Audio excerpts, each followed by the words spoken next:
Presentaría entonces la doctora Tania Hernández Vicencio, quien es doctora en Ciencias Sociales por el Colegio de la Frontera Norte, institución donde también fue investigadora de tiempo completo en los departamentos de Estudios Sociales y Administración Pública, así como coordinadora de la Maestría en Desarrollo Regional.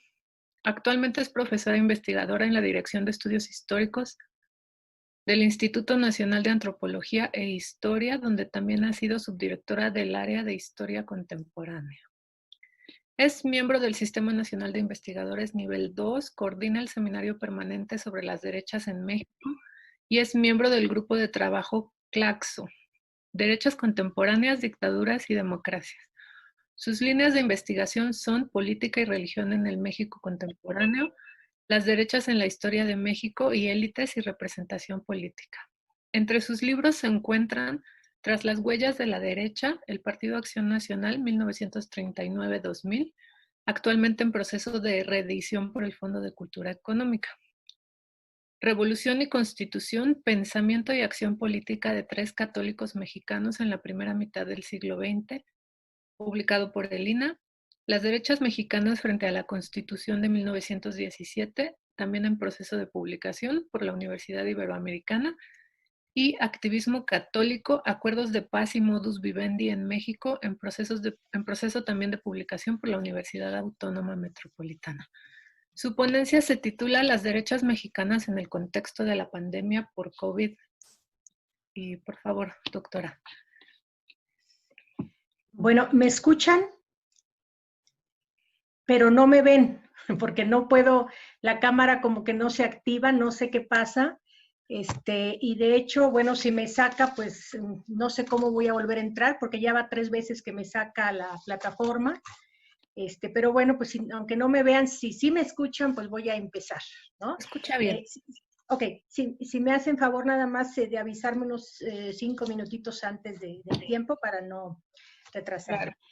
Bueno, primero gracias al seminario por la convocatoria. He participado con ustedes en alguna otra ocasión y ha sido para mí muy grato intercambiar ideas.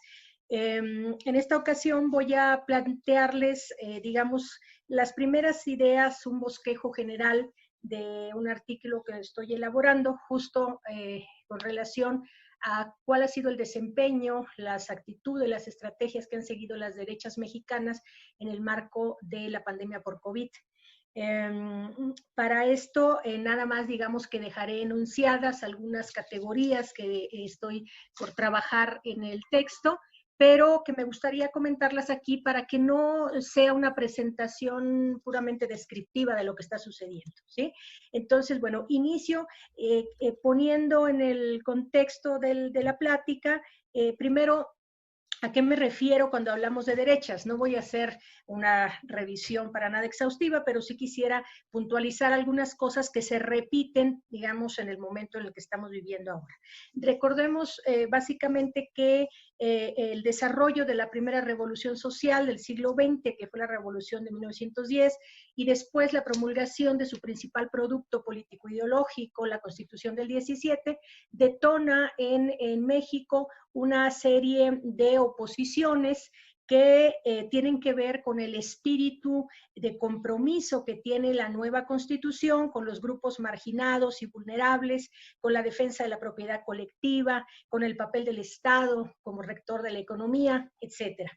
En ese sentido, lo que tenemos a principios del siglo XX, pues es la articulación de un conjunto diverso de actores entre partidos, organizaciones de la sociedad civil, empresarios en lo personal y también a través de sus organizaciones gremiales, la jerarquía católica, organizaciones y grupos clandestinos, etcétera, que se van a articular en torno, digamos, a temas como la oposición al espíritu laico del Estado, a la defensa de la propiedad colectiva versus la propiedad privada, el asunto de qué tanto Estado en la economía y qué tanto Estado como articulador de la organización social, e incluso con una serie de planteamientos hacia la década de los 30, racistas, xenófobos, etcétera, sobre todo en oposición a ciertas migraciones, ¿no? Pensemos, por ejemplo, en los casos de Tamaulipas, en el norte de Tamaulipas, con la llegada de grupos de la comunidad china, ¿no? En donde empiezan a generarse todo un tipo de resistencias, sobre todo considerando que estos grupos son percibidos como una amenaza para el trabajo, para el empleo local, etcétera.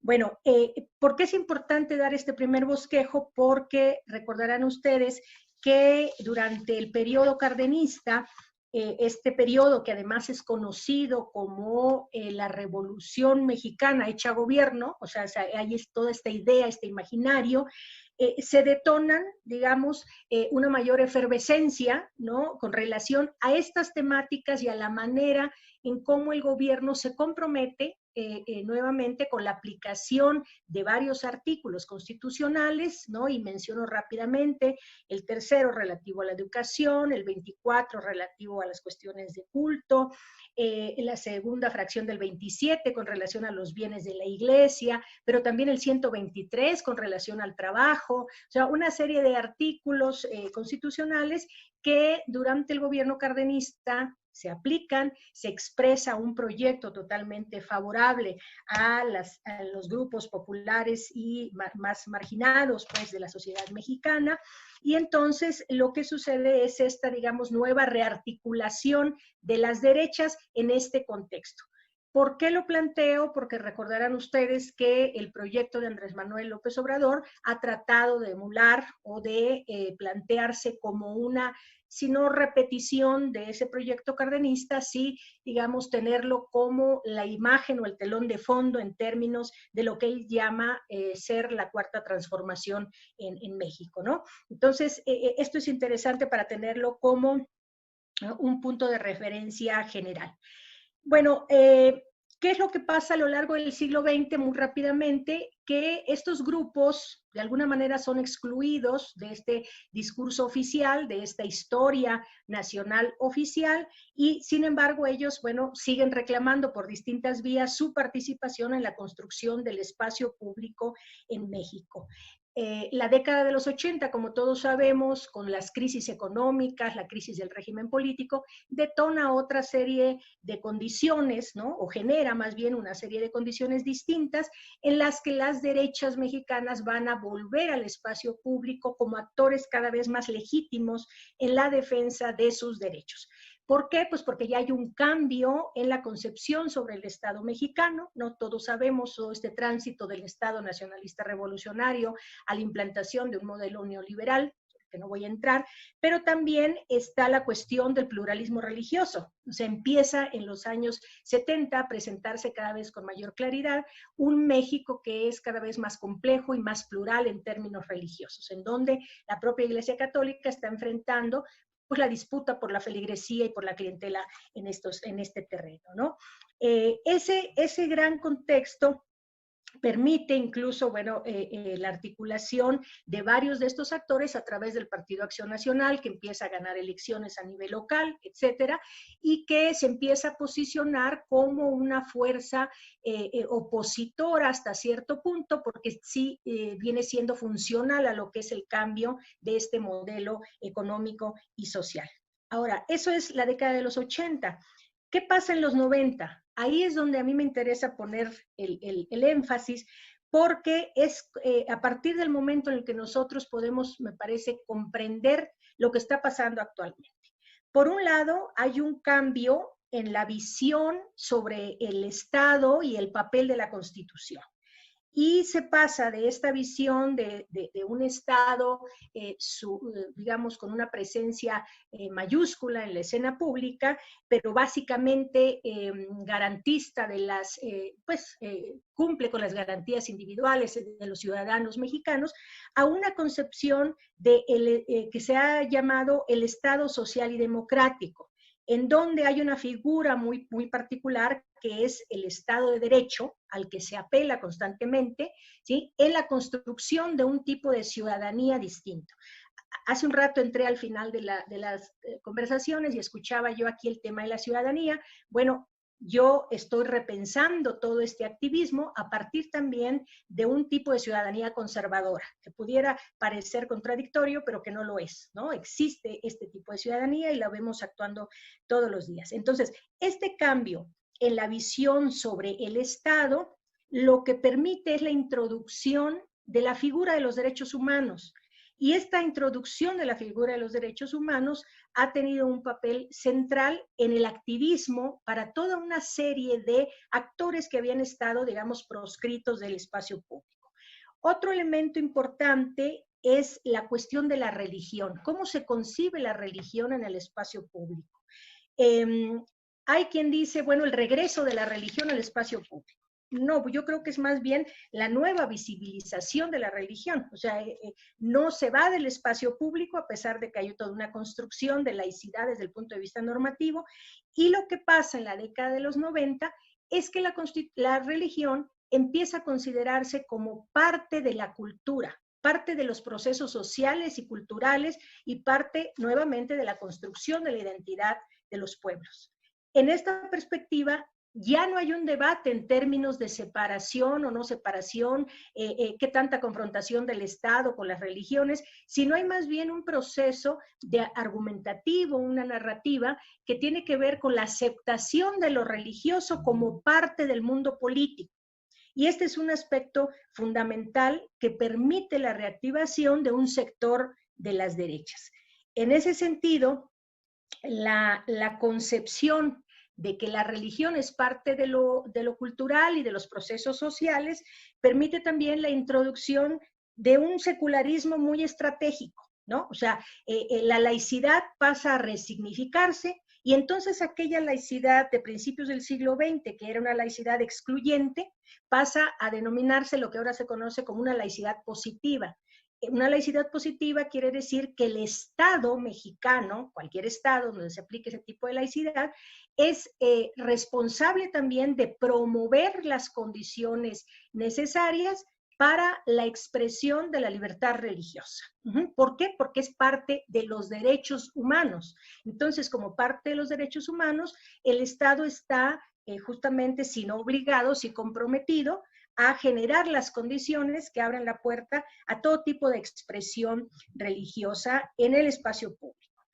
En este sentido, pues se va construyendo un entramado muy interesante por el cual, por ejemplo, un tema central de la reactivación de estas derechas, desde el punto de vista de lo social, ha sido la cuestión de la politización de lo sexual y de lo personal, ¿no? Entonces, lo que vemos es nuevamente un discurso en defensa de la familia tradicional, en oposición, por ejemplo, a los matrimonios entre parejas del mismo sexo, el debate sobre eutanasia o no eutanasia. O sea, en distintos países lo que empezamos a observar es cómo la agenda de género, la agenda progresista de género, empieza a ser confrontada desde el punto de vista de estas nociones sobre la ciudadanía y sobre la cuestión del activismo religioso en el espacio público. De manera paralela, hay todo un proceso que observamos desde los años 90 y ahora actualmente es totalmente claro, que se conoce como la judicialización de la política, ¿no? En donde los espacios, por ejemplo, de toma de decisiones en la Suprema Corte de Justicia o a nivel de jueces, ¿no? Se vuelven instancias muy importantes para la toma de decisiones con relación a políticas públicas, sobre todo vinculadas a las cuestiones de esta agenda de género progresista. Bueno, en ese contexto, con esas coordenadas, a mí me parece que la reaparición de las derechas en el COVID también tiene uno que observarla en un marco mucho más amplio. O sea, un marco que no se restrinja únicamente a qué motivaciones se dan a partir del manejo de la pandemia, sino una visión un poco más amplia. ¿Y qué quiero decir con esto? Bueno, como todos sabemos, la década de los 90, además de este proceso de construcción de una nueva forma de ver al Estado, la posibilidad de incorporar los derechos humanos y entonces entrar a disputar cuál es el significado de los derechos humanos y el intenso activismo que se ha desarrollado por la vía social, pues en el caso de México también tenemos que considerar o que poner en la mesa un elemento que es que en los últimos años, digamos en el paso de los años 80, 90 y luego la alternancia de partido en el gobierno en el año 2000, hay que considerarla como un proceso de transición conservadora. O sea, es finalmente un marco en el que lo que se abre es la parte de la dimensión económica, pero en la parte social y en la parte política, pues siguen prevaleciendo estos pactos cupulares, ¿no? Los pactos en donde se toman decisiones en el terreno social con una visión muy conservadora, y a esto me refiero, por ejemplo, al conservadurismo católico, pero por otro lado, en la arena política se pacta con un partido como Acción Nacional, que es un partido pues de naturaleza conservadora. Entonces, digamos que en ese marco de una alternancia conservadora, lo que sucede en el año 2018 es una especie de efecto demostración de cómo esa transición que se articula a través de una gran alianza de derechas, ya está la tecnócrata priista, más el panismo conservador, cómo genera mayores desigualdades socioeconómicas, un clima de violencia, una mayor profundización de la corrupción. O sea, hay elementos que van permitiendo la articulación de este amplio movimiento social que empieza a liderar Andrés Manuel López Obrador.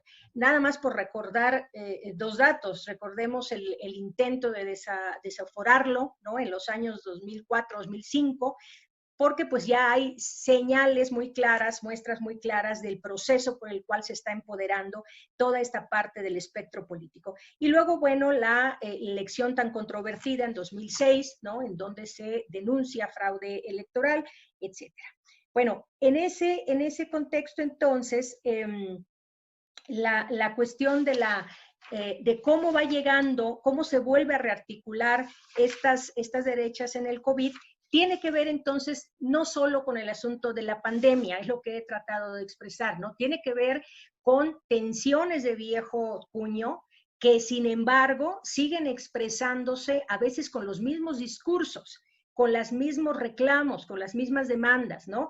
Y que se construye de nuevo esta narrativa o se reconstruye ahora con base en un proyecto que vuelve a poner en el centro de la discusión el asunto de la igualdad, ¿sí? El tema de la igualdad y de la justicia social para los más desprotegidos. Bueno, en ese contexto entonces, lo que tenemos es, cuando llega López Obrador, pues una serie de eventos que empiezan ya a anunciarnos de qué manera se van a rearticular estas derechas. Primero decirles, es importante decirles que en el tránsito entre el final de la década de los 90 y la década del 2000, buena parte de la articulación de las derechas más visible se da justamente con estas temáticas que apunté en un principio, las temáticas relativas a la familia, a la interrupción del embarazo, a los matrimonios entre personas del mismo sexo, etcétera, y que varios empresarios empiezan a involucrarse de manera más abierta en la formación de estas nuevas redes. Surgen así una diversidad de organizaciones que sería largo y no necesario quizás mencionarlas aquí, pero que tienen que ver todas con el tema de la familia, ¿sí? La Red Familia, la Unión Nacional de Voces por la Vida, o sea, hay una serie de organizaciones que empiezan a construirse e incluso, por ejemplo, el Colegio de Abogados Católicos, ¿no? Que empieza a tener un papel importante justo en el litigio estratégico contra esta agenda de género progresista y en el posicionamiento de sus propias demandas a través de iniciativas de ley, de cuestiones de regulación, cuestiones jurídicas, etcétera. Entonces, no voy a entrar a las organizaciones, pero quiero destacar que el final de los 90 y todo el 2000 es un boom de organizaciones de este tipo. Incluso plataformas, ustedes lo saben, por ejemplo, hay una plataforma que es Yo Influyo, que es donde tienden a escribir una serie de personajes de distintos grupos de derechas y que trata de formar opinión pública e incidir en la toma de decisiones de los legisladores. Bueno, ya en el marco de la cuarta transformación, en 2019 empieza, digamos, la primera expresión muy clara de por dónde va a venir la reacción y tenemos la formación de un grupo que se hace llamar, por ejemplo, Chalecos Amarillos México, ¿no? Que trata de emular a Chalecos Amarillos en Francia y que no tiene nada que ver, o sea, los propios, la propia organización francesa se deslinda, dice que sus demandas no tienen nada que ver, pero en el caso de México lo que está apuntando son todo lo que a ellos les parece políticas cerradas del nuevo gobierno, ¿no? Y sobre todo se da en el marco de la lucha contra el asunto del huachicol. Ajá. Entonces, tratan de montarse, digamos, en este discurso más vinculado a la crítica del gobierno francés, que en ese momento empiezan a subir los precios de las gasolinas en Francia, y ese es el discurso. Pero en el caso de México es más bien un asunto muy puntual con relación a los intereses que se están empezando a mover a raíz de la lucha contra el huachicol. Eso es 2019. De manera paralela, lo que está sucediendo es que el PAN, si bien quedó muy disminuido en su presencia político-electoral, pues tampoco es que se fue de la escena política, ¿no? O sea, todavía tiene varias gobernaturas, gobierna en varios estados, es la segunda fuerza en el Congreso de la Unión, y entonces también, digamos que mantiene una crítica permanente respecto a lo que está pasando en el gobierno. Por otro lado, en esta vertiente partidista, tenemos desde entonces, ustedes recordarán, como casi un día después de que Andrés Manuel López Obrador toma posesión, se empieza a organizar este grupo, pues, México Libre, ¿no? Encabezado por los expanistas Calderón y su esposa Margarita Zavala, y en busca de un nuevo registro de partido político. Entonces, estoy tratando de enfatizar, tenemos una vía de activismo conservador muy fuerte en la sociedad civil, por otro lado, permanece no solo el PAN como el viejo partido conservador, sino también estos grupos que intentan posicionarse desde el punto de vista de ser un partido nacional. En esa línea también está el propio Partido Encuentro Social, ¿no? Que está, digamos, nutrido de algunos líderes evangélicos y que también es parte de estas derechas, pero ahora desde este tipo de religiones que han sido históricamente minoritarias en México. En ese marco surge esta organización que se hace llamar Frena, ¿no? Y que más allá de lo que nos pueda parecer cómico con relación a sus formas de expresarse, de movilizarse, etcétera, pues bueno, surge como una crítica también al manejo de la pandemia. Ahí es donde empieza ya el manejo más cercano a la cuestión de la pandemia y lo primero que dicen es el número de muertos no es el que se nos está informando. Eso es por un lado. Y por otro lado, critican la postura del presidente por el solo hecho de no utilizar el cubrebocas, ¿no? Entonces, es interesante porque a diferencia de otros grupos, por ejemplo, en Brasil, que han dicho, este virus no existe, por lo tanto no vamos a utilizar cubrebocas, en el caso de México se torna un poco al revés en ese momento, ¿no? Es decir, nosotros nos tenemos que proteger porque el propio presidente no pone el ejemplo.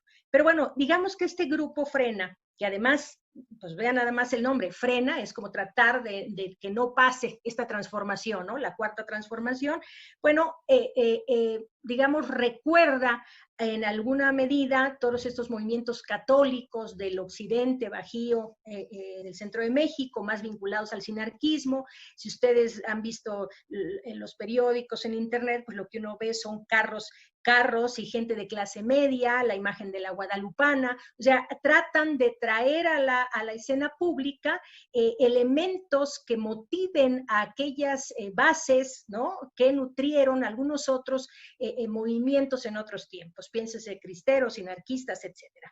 Y por otro lado, también se expresan en contra del socialismo que está a punto de imponerse en México y en contra del comunismo, ¿no?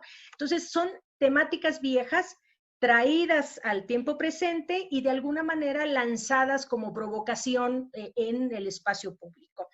Por otro lado, surge esta otra organización que es Sí por México. Aquí me gustaría enfatizar una cosa, así como las organizaciones sociales vinculadas con las temáticas del aborto, todas estas temáticas fuertes, siempre dicen sí a la vida, ¿no? Sí a la familia, sí a... En este caso, que pretenden ser organizaciones más plurales, entre comillas, siempre hay un componente de decir, nosotros sí estamos a favor de México. Entonces siempre es sí por México, a favor de México, ¿no?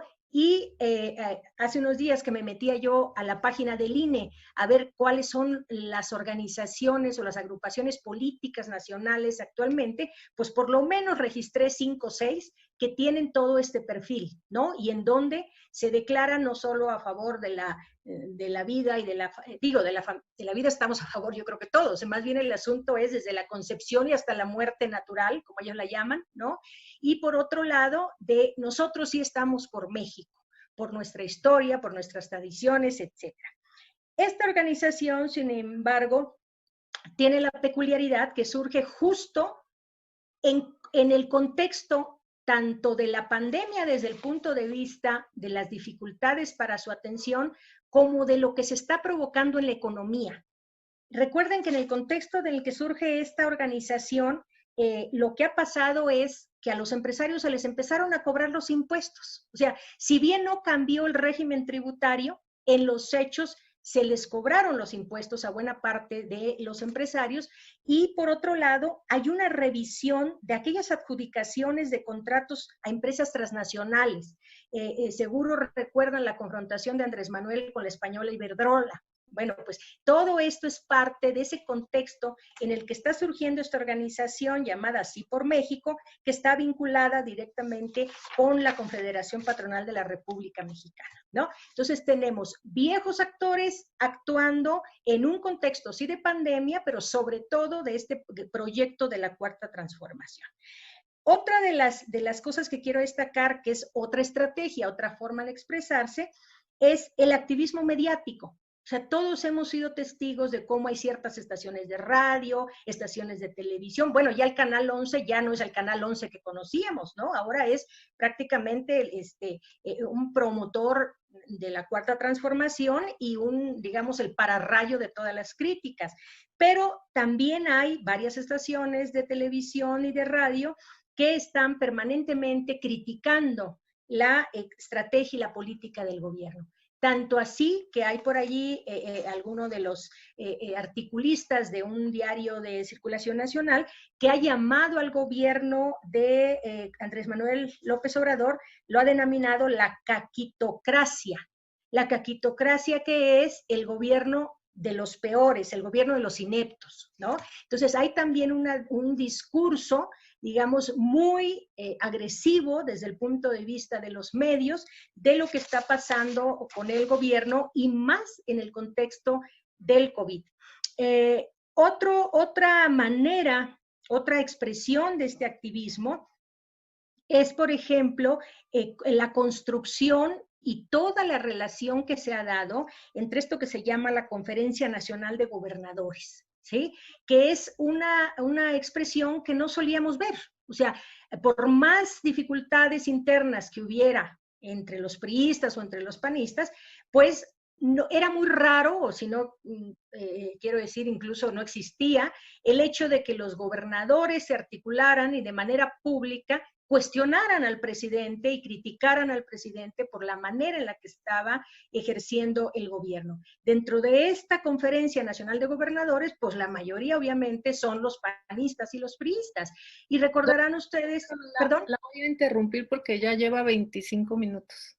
Ok, entonces me faltan, ¿qué? ¿Ya me pasé? Sí, le mandé un mensaje, pero creo que no. Uy, no, dije, perdóname, pero ni estoy viendo. Discúlpame, entonces voy cerrando, ya con eso cierro. Por favor. Bueno, sí, claro. Además de esto, entonces, están obviamente los obispos, que ya no entro aquí a hablar de esta parte, pero cierro entonces, y me disculpo por haberme pasado, no vi el mensaje. Cierro con lo siguiente. Lo que estamos observando en el contexto del COVID es básicamente una estrategia de crítica radical, de crítica, de una confrontación muy fuerte, sin realmente un proyecto, digamos, articulado, ¿no? Que proponga una alternativa a los grandes problemas nacionales, si es que eso se debiera. Sin embargo, esto no quiere decir que el activismo religioso, el activismo empresarial, que el activismo de los grupos conservadores de la sociedad civil, pues no esté teniendo eco. A mí me parece que sí está generando de alguna manera, digamos, espacios de cuestionamiento que pueden ser muy productivos en la arena electoral posteriormente. Gracias y disculpas. Muchas gracias, doctora, por su ponencia.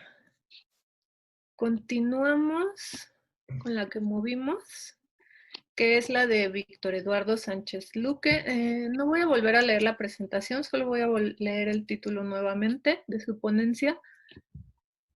Se llama Las narcodespensas del bienestar, los cárteles como estados fantasma. Gracias, Claudia. Bueno, antes que nada, un agradecimiento a los organizadores y una disculpa, pero justamente a las 12:10 al módem se le ocurre caerse, ¿no? Pero bueno, inicio. A inicios de la tercera semana de la Jornada Nacional de Sana Distancia, varios diarios locales de Jalisco informaron sobre la aparición de narcodespensas en la zona metropolitana de Guadalajara. Cajas con productos de insumo básico como sopas, atole, arroz, frijol, aceite, etc. Generalmente, estas fueron entregadas a personas de la tercera edad en las zonas más marginadas de la capital. Lo curioso es que en las cajas está impresa la cara del Chapo Guzmán. Días después, distintos medios hicieron eco de eventos similares. En Ciudad Victoria y el municipio de Control, ambos en Tamaulipas, grupos armados aparecen en fotografías y videos entregando cajas de despensa con la leyenda Cartel del Golfo en apoyo a Ciudad Victoria, señor 46 Vaquero.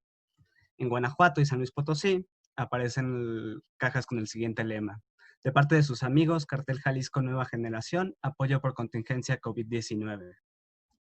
En Veracruz, Michoacán y Guerrero, la historia se repite. Ante los primeros golpes económicos que se resienten en la población más vulnerable del país, los cárteles de la droga aparecen haciendo trabajos de beneficencia entre la población.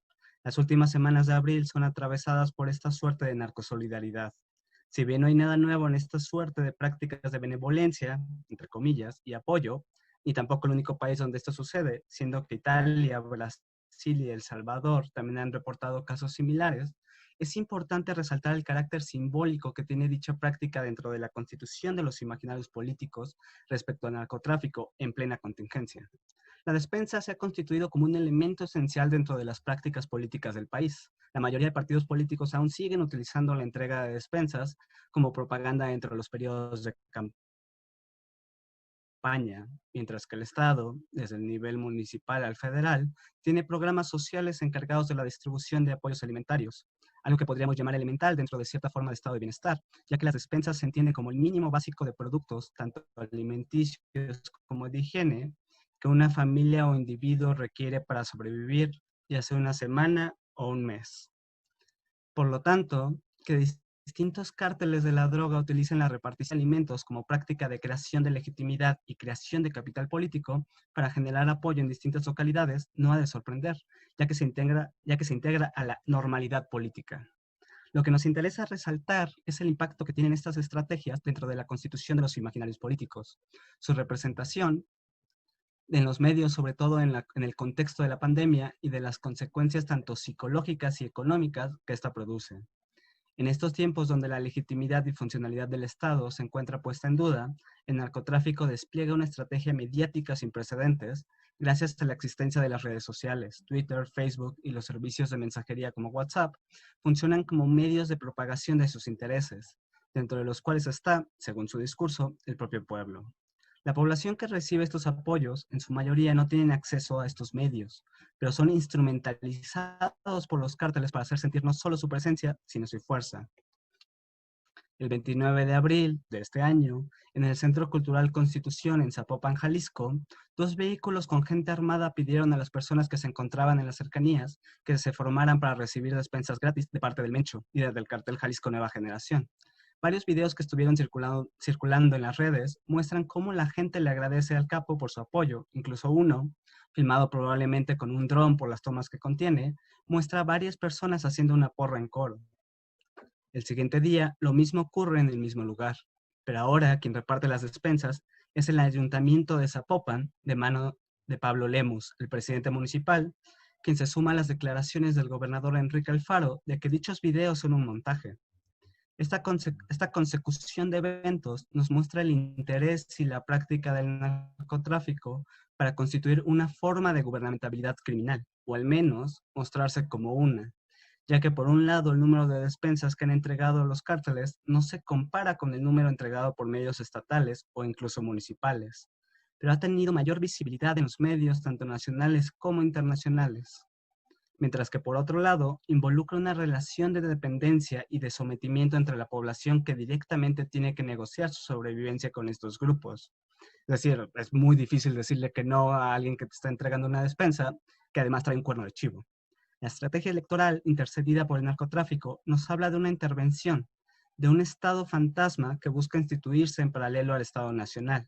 En este caso, desde la práctica paternalista de la instrumentalización del asistencialismo alimentario. Estas prácticas de constitución de redes de protección social por parte del narcotráfico tienen una larga historia dentro de comunidades que suelen ser azotadas frecuentemente por fenómenos naturales, como inundaciones o sequías, o que simplemente han sido prácticamente abandonadas por las autoridades locales. Basta recordar el escándalo causado a nivel nacional cuando se descubrió que el gobierno de Sinaloa había entregado colchones podridos y rellenos de basura a los damnificados de las inundaciones. Perdón, creo que... ¿sí se escucha todavía? Como que escuché algo, bueno, inicio. Basta recordar el escándalo causado a nivel nacional cuando se descubrió que el gobierno de Sinaloa había entregado colchones podridos y rellenos de basura a los damnificados de las inundaciones provocadas por la tormenta tropical 19E en septiembre del 2018. A los pocos días de salir esta noticia, distintos medios locales hicieron mención de que en la localidad de La Platanera, municipio de Culiacán, aparecieron camiones a entregar colchones, parrillas eléctricas y despensas con el logo del Chapo Guzmán, por lo cual la conversación se movía entre el disgusto e indignación contra el gobierno, que se mostraba incapaz de solventar la situación e incluso la hacía peor, y el cartel que brindaba ayuda y asistencia de verdad, también entrecomillado.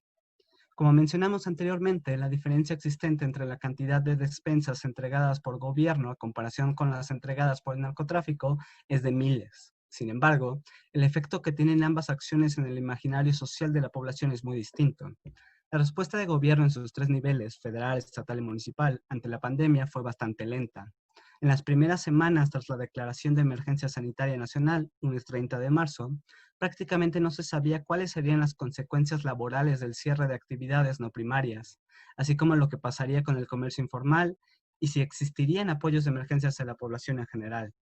Es justamente en este contexto donde los distintos grupos del narcotráfico aprovecharon la situación para mostrar su apoyo a la gente, al pueblo que no puede darse el lujo de quedarse sin salir a trabajar, sin necesidad de transparentar recursos o de someterse a un intricado sistema burocrático para movilizar los apoyos. Los numerosos cárteles emergieron para salir en la foto, como suele decirse, no para combatir al Estado o tratar de suplantarlo, sino para mostrarse caritativos ante la situación por la que atraviesa el país, aunque los niveles de violencia, como en el caso de los homicidios, no han disminuido. En un país donde la idea de Estado está estructurada desde cierto imaginario paternalista y con una herencia de más de 70 años de autoritarismo y de campañas asistencialistas que solo solventaban en lo superficial las carencias de la población, la intervención del narcotráfico como institución alternativa busca recuperar cierta fama que tenían anteriormente. La representación popular del narcotráfico en México ha estado afiancada a las comunidades campesinas, usualmente en las sierras, por lo cual desde sus inicios en los años 30, esta cuenta con una base social al dar empleo, asistencia médica e incluso al construir infraestructura, tal como caminos y sistemas de riego. Es desde la entrada al nuevo siglo y el cambio de régimen presidencial con Vicente Fox, en donde las relaciones de poder entre grupos de traficantes, instituciones policíacas y el Estado empiezan a demostrar una violencia más cruenta y por tanto más mediática. Asimismo, la imagen del narcotraficante empieza a transformarse en folclore regional con la propagación de la narcocultura en la música y la televisión, adquiriendo un tono más cercano al del mafioso o gángster. A partir de la declaración de guerra de Calderón a finales del 2006, esta violencia predatoria se exponencia y la reputación de los cárteles va adquiriendo sus tonos más sangrientos y el carácter de enemigo y cáncer de México. La representación mediática del narcotráfico, fuera de la base social de la cual nace, se va alejando de la supuesta responsabilidad social, de grupos de campesinos marginados de la estructura nacional, para convertirse en el enemigo a combatir. Bueno, aquí quería presentar rápido unas fotografías.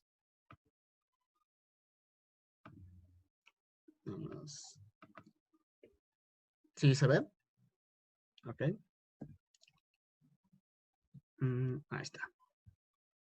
Bueno, en la primera foto pues tenemos la clásica foto de campaña, ¿no? Que vemos ahí al instituto, al municipio de Altamira, que justamente empieza a entregar despensas a la población de tercera edad, mientras que en la fotografía del lado derecho pues tenemos a poblaciones con las despensas del cartel Jalisco Nueva Generación.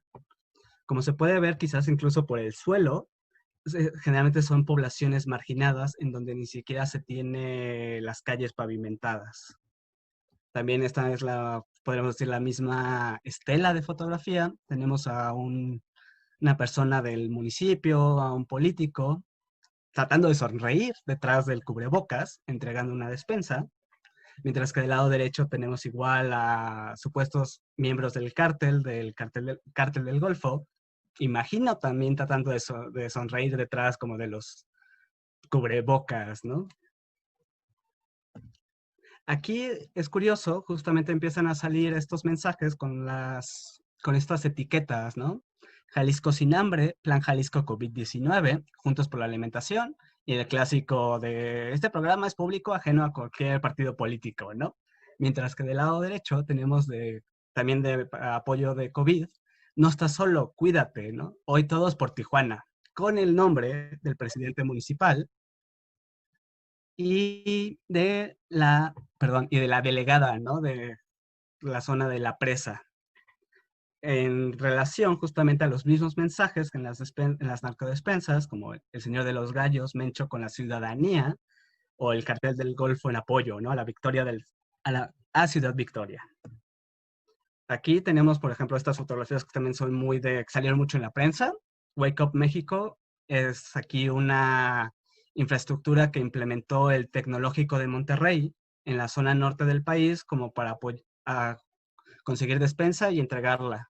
Mientras que el lado derecho son las mismas narcodespensas del cartel del Golfo, pero ya en volumen.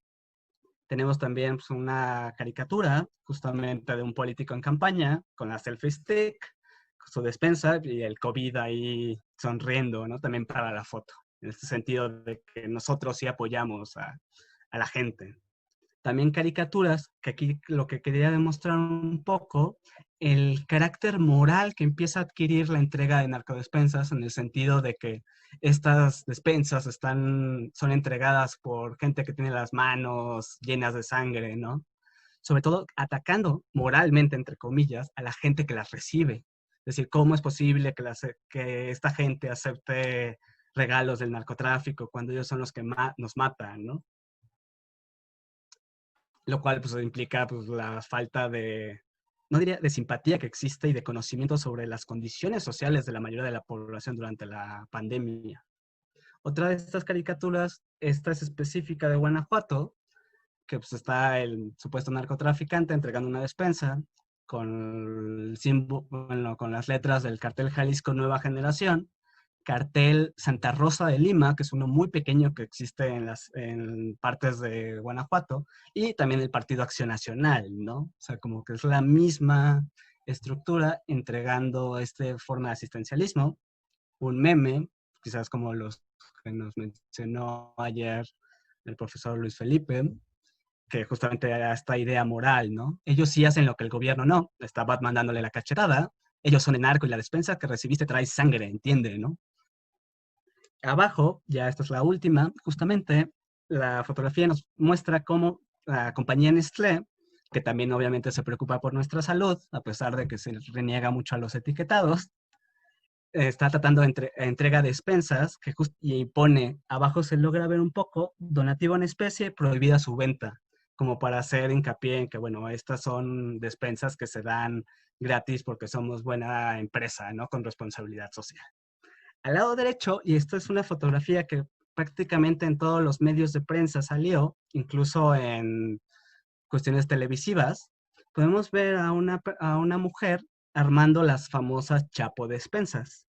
No se logra ver muy bien porque no conseguí otra foto más clara, pero justamente se ve hasta la dirección web, elchapoguzman.com, que justamente aquí lo curioso de este aspecto es que técnicamente estas despensas fueron legales.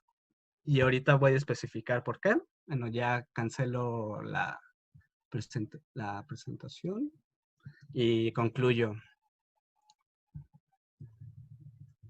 Habría que mencionar la construcción del imaginario político de la narcocultura y su peculiar forma de intrusión. En estos tiempos donde las poblaciones en condiciones de vulnerabilidad están aún más vulnerables y pauperizadas y en peligro mortal por las condiciones del sistema de salud pública ante la imposibilidad de sostener la cuarentena por cuestiones económicas, el narcotráfico puede darse el lujo no solo de jugar a Robin Hood, sino de hacerlo de forma legal.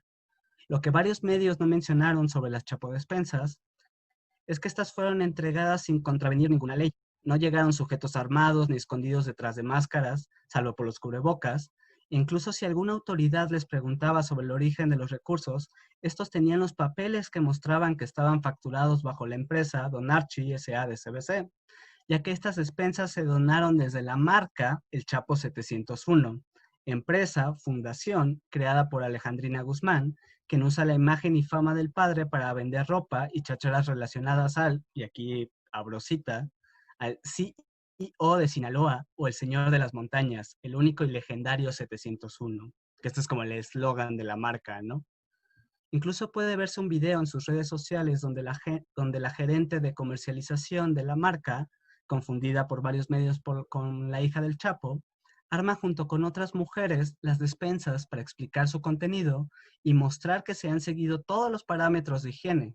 Se ve que se desinfectan los productos con aerosol, las personas que los manipulan usan guantes y cubrebocas.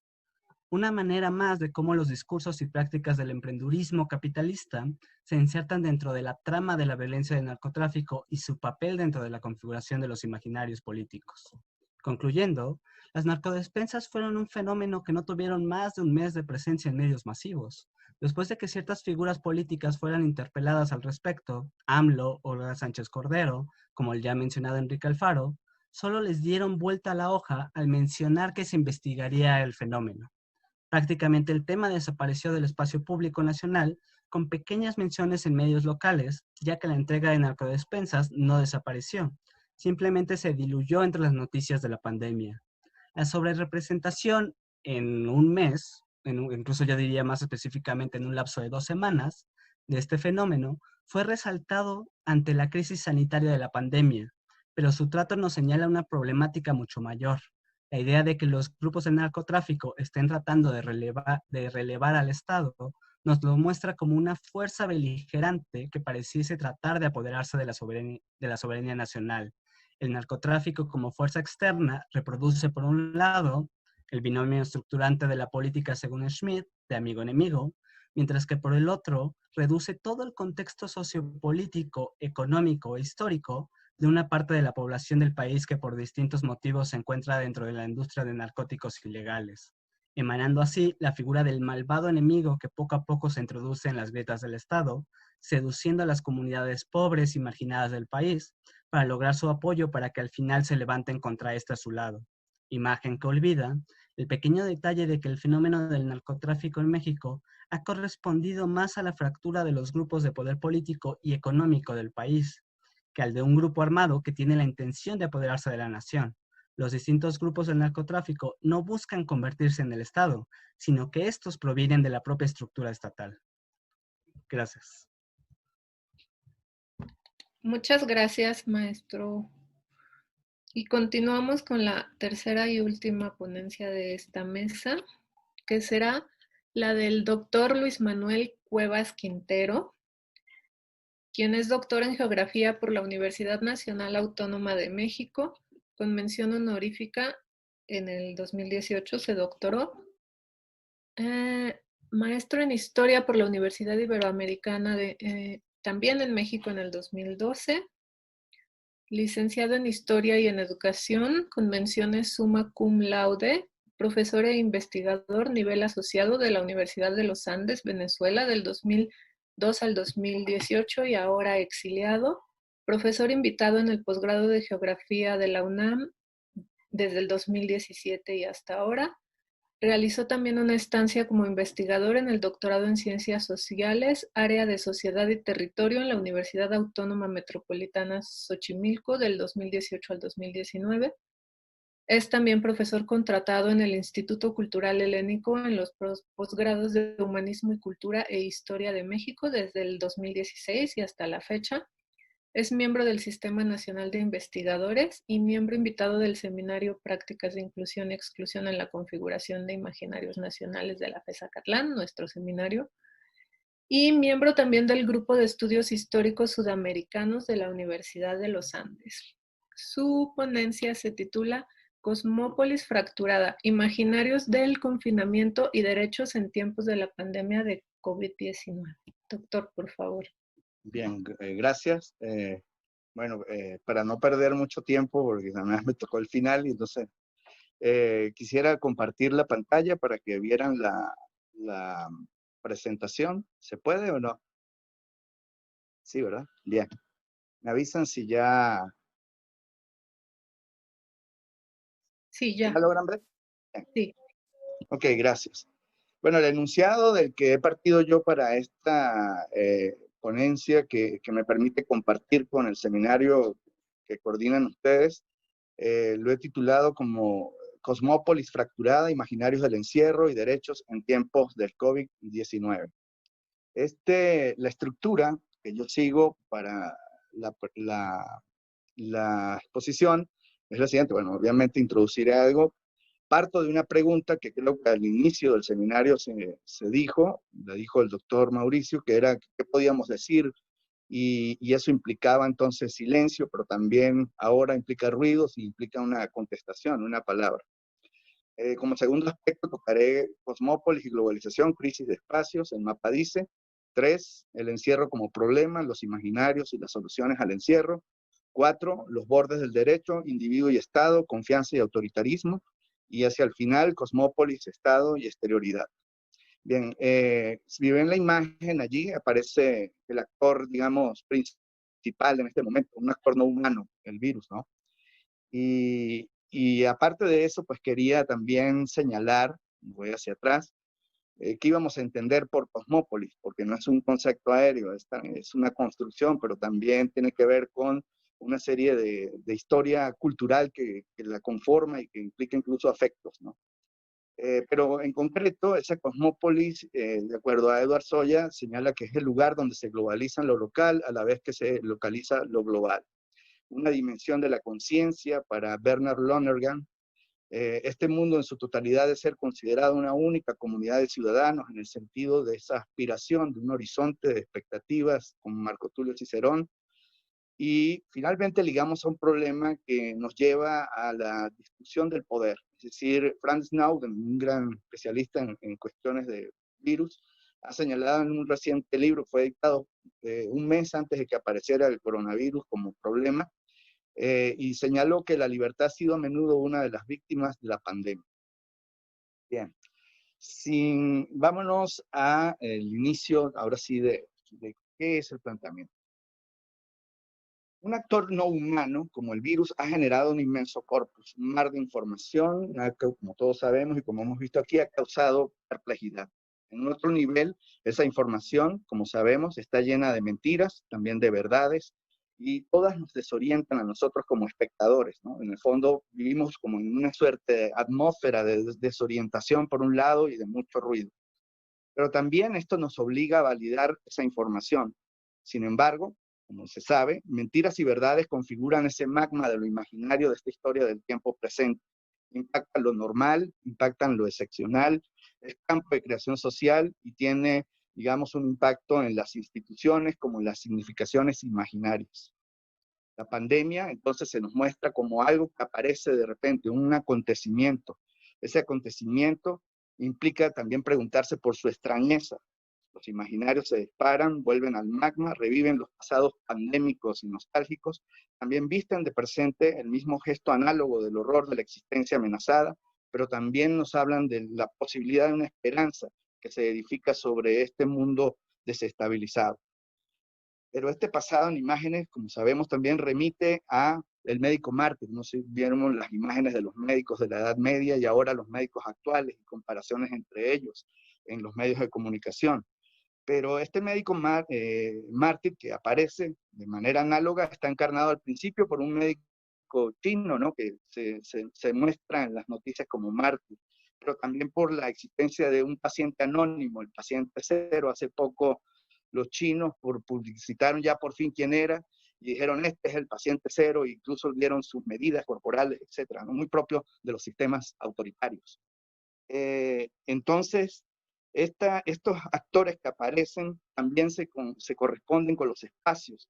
Al principio las noticias nos mostraban Wuhan, que era el epicentro, con calles solitarias e incluso imágenes pavorosas, por un lado, que se empezaron a replicar en todas partes y aparecieron en Italia. Es decir, la cosmópolis se iba extendiendo, este virus se iba extendiendo por toda la visión del mundo como cosmópolis.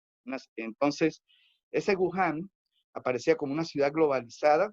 Sí, en la industria biotecnológica ese laboratorio sí existe y está globalizado además, pero también ahora ha sido globalizado por el virus. El virus ha globalizado a la ciudad y todo el mundo, incluyendo el vendedor de periódicos aquí en la esquina de mi casa, sabe dónde queda Wuhan y dónde está, ¿no? Sí, ya todo el mundo está notificado del sitio, ¿no? Y está viviendo el problema. Estas imágenes de los espacios lejanos se hicieron familiares, a pesar de toques de ciencia ficción, fueron el signo visible de lo que pasa y lo que se extiende al espacio acotado, a la máscara, a la distancia social. Cosmópolis, como metáfora de lo global, empezó a parecernos quebrada, fracturada en casi todos sus flujos, salvo el del COVID, que se convierte en la gran paradoja de esta globalización. Ante esa situación se exige, como todos sabemos, una observación mesurada. Aquí hemos sido mesurados todos y creo que esta exposición también lo va a hacer. En el plano de la relación del COVID-19 y el orden y emergencia de los imaginarios, la pregunta que sostengo aquí en el trabajo, además, aparte de los imaginarios del encierro, es la legalidad y el orden que se tornan en este caso espaciales. Implican en este sentido espacios paratácticos y liminales que reconfiguran las relaciones globales y nacionales, también las relaciones del individuo y las comunidades con el Estado, y vinculantes a ello el derecho de habitar, cuya escala más reducida es el lugar y su ritmo, la circulación, y junto a esas dimensiones el derecho a la salud como una garantía inalienable. En un plano amplio, la consideración del mundo como cosmópolis nos brinda una posibilidad de observar las aspiraciones imaginarias de un mundo de redes metropolitanas conectadas globalmente, cuyo actor tipo es el ciudadano cosmopolita y universal, regido al menos desde 1948 por derechos humanos como horizonte de garantías comunes. Sin embargo, este mundo de conexiones ha sido interrumpido por multiplicidad de factores vinculados a guerras, migraciones, crisis económicas y en este momento, como estamos hablando aquí, desde la pandemia. En tal orden, la aspiración de un virus con origen geográfico en Wuhan, China, y su diseminación acelerada en el mundo ha causado una explosión de opiniones y sentidos. Hay 4 nudos problemáticos que ya los he mencionado, así que podemos decir en torno a la pandemia, y vámonos con ese primer punto. ¿Qué podemos decir? ¿Qué significa esto? Mauricio nos lanzó el reto, ¿no? ¿Qué podíamos decir? Y dijo, silencio por ahora, y era cierto. Es decir, nos costaba mucho poder encajar el problema en algo que fuera legible para nosotros. La certeza de finitud vuelve a aparecer en este siglo XXI con varios pliegues de sentido que ponen en tensión a los grandes relatos que la presiden. Globalización, globalización, diálogo universal de religiones, choque de civilizaciones, fin del capitalismo, capitalismo progresista, Stiglitz, antropoceno, capitaloceno, derechos humanos, derechos internacionales, nacionales, agenda ONU para el desarrollo armónico, objetivos del milenio, objetivos sustentables, objetivos de todo tipo, y todos buscan, digamos, armar esta visión de un mundo compartido que de repente se vuelve estridente. Estos grandes relatos espaciales parecen estar alejados de las vidas concretas de la gente común y no consideran las escalas localizadas de los mundos de vida en el que se desenvuelven las vidas de esa gente pese a los objetivos del milenio, por ejemplo. La experiencia de las relaciones espaciotemporales de existencia cobran entonces un mayor realismo en este mundo sensible. Es así que la condición de habitar implica libertades.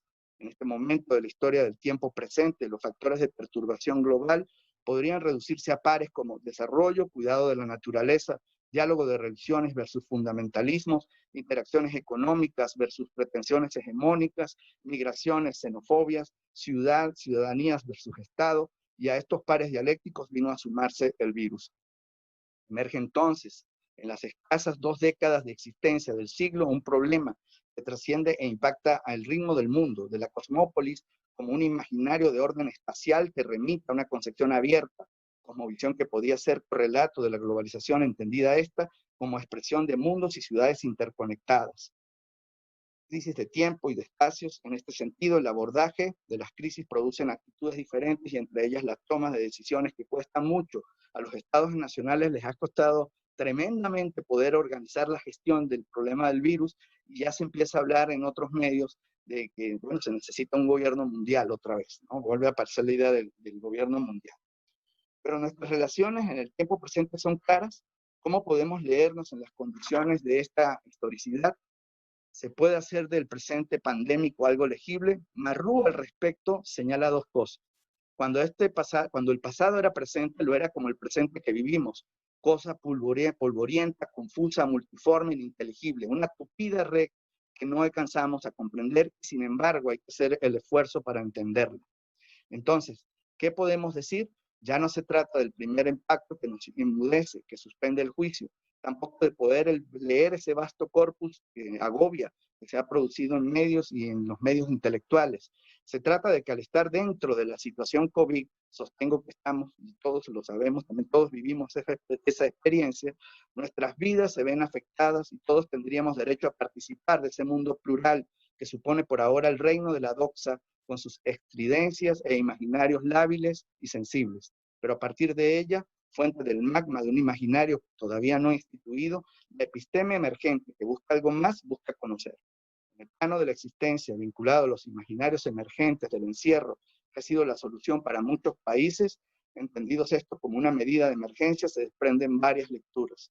Por un lado, se puede observar es una restricción de nuestros movimientos, una reconfiguración del cuerpo y de las interacciones. El encierro, sin embargo, no es absoluto, pero es inquietante. Implica tanto un acortamiento del espacio físico y las proxemias, como una ampliación exponencial del mundo virtual. En este momento todos estamos conectados gracias a la tecnología, pero junto al discurso liso y sin problemas de los tecnólogos, la dialéctica mundo físico, mundo virtual, toma otra dimensión en lo que Byung-Chul Ha ha llamado sociedad de la transparencia, en donde todos se entregan sin mayores cuestionamientos al panóptico digital. Una extraña virtualidad conectiva se manifiesta en la prisión de la casa. Es decir, todos creemos que estamos muy conectados, pero sí y no. Es decir, cuesta mucho poder hacernos una idea del problema. Las preguntas posibles que se derivan de todo esto implican una operación de recortes en atención a las dimensiones del imaginario global. Realmente, como señala recientemente un texto de la ONU, estamos en unas ciudades que ahora parecen conformarse como zona cero de la pandemia. La segunda pregunta que yo establezco es sobre el problema de cosmópolis y globalización, y hablo de lo que los mapas dicen y no dicen. El mapa nos muestra la irritación del ecosistema, nos muestra el quiebre, en cierto modo, de la imaginación geográfica de cosmópolis. Si vemos este mapa que Liliana ayer ofreció, este mapa de la Universidad Johns Hopkins, ahí se ve claramente el proceso en puntos rojos y en manchas rojas ya amplias de lo que ha sido el impacto del COVID.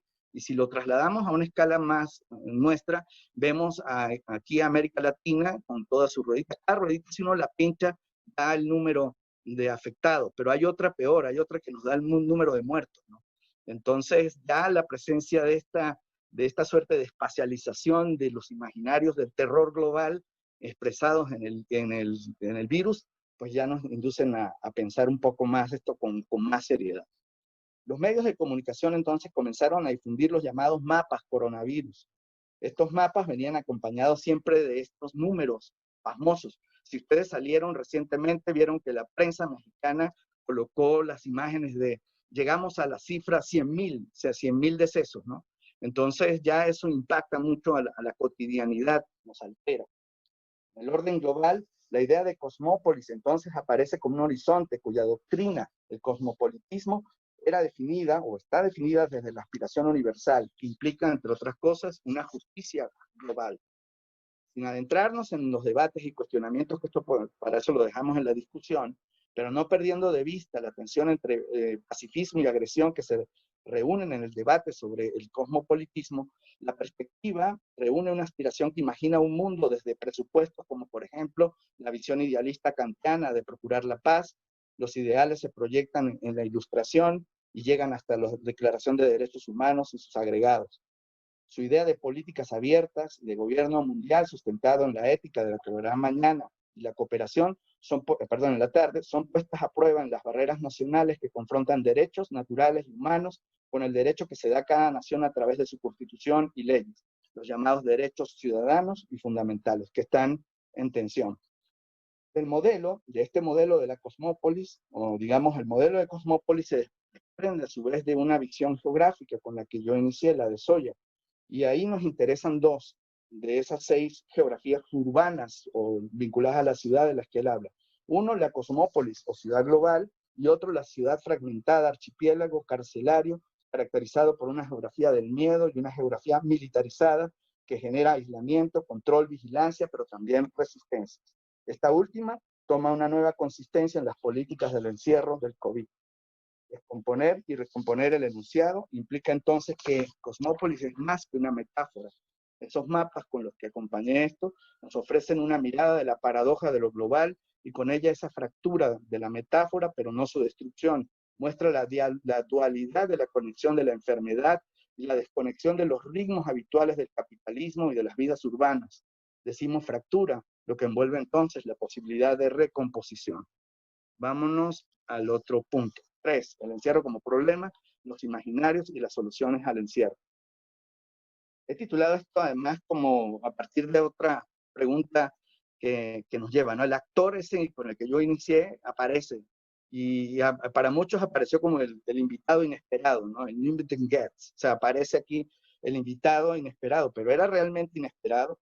El encierro, el confinamiento en sus implicaciones psíquicas y etológicas viene precedida por modelados sociales de la literatura, las narrativas de cine y la televisión. Epidemias, pandemias, imaginarios de la finitud han gobernado episodios y procesos de la historia. En este sentido, el trabajo de las narrativas literarias, cinematográficas, han instituido imaginarios del temor ante la amenaza de los virus. Para reducir un poco esta complejidad, pues todos recordarán aquellas series televisivas de History Channel y de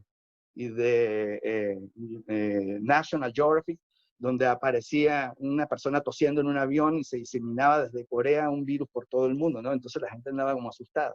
Y todas estas series que envuelven un poco la dimensión del imaginario del arte macabro, para darle o de este arte silencioso del mal. Entonces, estos elementos además nos indican otras cuestiones importantes. El siglo XXI ha conocido al menos 6 grandes impactos virales. Tengo la lista, desde el H5N1 en 2002, el SARS-CoV, el H1N1 que estuvo aquí en México, que parece que a veces los olvidos nos juegan trampas, ¿no? Yo recuerdo que yo llegué al año siguiente y la gente estaba asustada todavía. El H7N9, el MERS-CoV del 2014 y este último, el COVID-19, nos conducen a escenarios de pánico, de reconocimiento iconográfico de las imágenes. Miren los sujetos no humanos que aparecen aquí. Aquí hay uno, este es el de la gripe porcina, y este es el otro, este es el coronavirus, que está en una visión ya de células infectadas o muy infectadas por estas partículas, ¿no? Entonces esos imaginarios comienzan a circular. Tenemos incluso en la vida social, en prensa, incluso hay dibujitos que aparecen en series para sacar eso, y hay un servidor que tiene casi como 3 millones de imágenes del virus, ¿no? Como para que nos divertamos un poco en esta suerte de danza macabra. Bien. Luego pasamos a ver los eslogans, ¿no? Las prácticas del encierro implicaron además una respuesta. Frases como quédate en casa, por tus hijos no salgas, si no tienes síntomas no salgas a buscarlos y si los tienes no salgas a repartirlos, a los que se añaden otras relaciones espaciales proxémicas tales como sana distancia o en los centros religiosos, precaución y las divisiones del espacio. Todas estas frases de modelado social inducieron conductas de encierro y separación, cuyas consecuencias son en cierto modo impredecibles en el orden de los imaginarios sociales, que se desprenden en debates pesimistas y optimistas, debates de seguridad y de inseguridad. Las palabras, sin embargo, no se mantienen neutras y la acción del encierro ha motivado sendos debates entre todos, ¿no? Y se dividen en discursos pesimistas, discursos de esperanza, confianza y desconfianza en torno a esas medidas del encierro. Encierro y confinamiento poseen implicaciones en los imaginarios espaciales.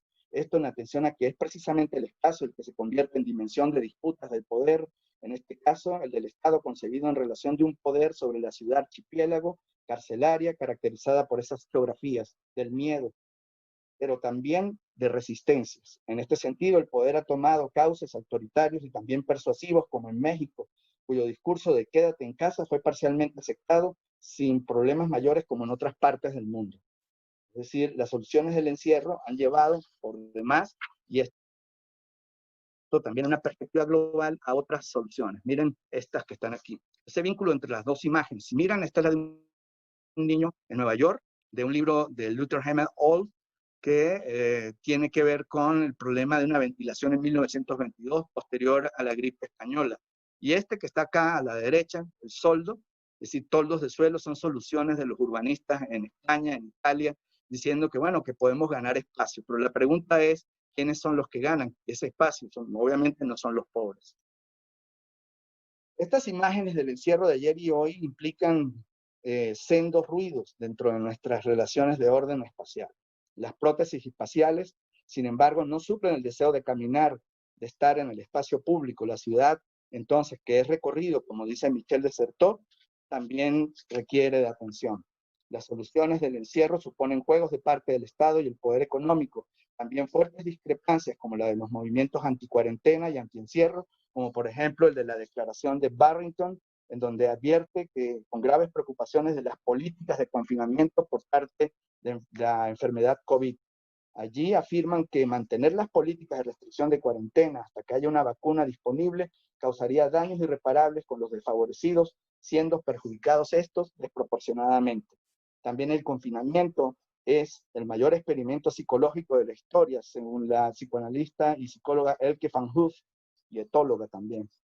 China, entonces, quien mantuvo en secreto al principio el tema de este virus, estalló en un escándalo que estalló con el escándalo del médico, hizo de la política del encierro, digamos, su fase de control. Y Ai Weiwei pues, ha denunciado en un film que se llama Coronation, que presentó en el Bundestag alemán.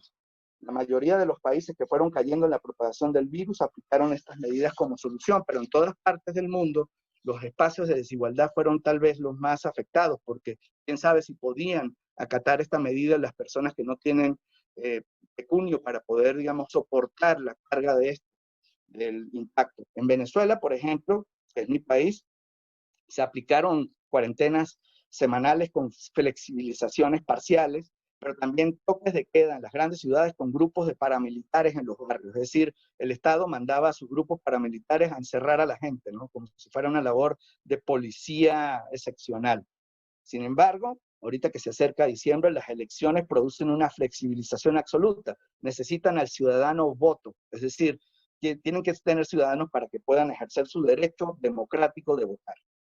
Aquí en México las medidas no fueron tampoco bien recibidas en algunos sectores y en otros la política del gobierno pues, se tradujo en una conflictividad tremenda, sobre todo en el problema de la evaluación del sistema de salud. Se sabe que muchos de los ciudadanos mexicanos tienen desconfianza del sistema de salud e inclusive no quisieron participar digamos, de poder ir a estos, digamos, centros.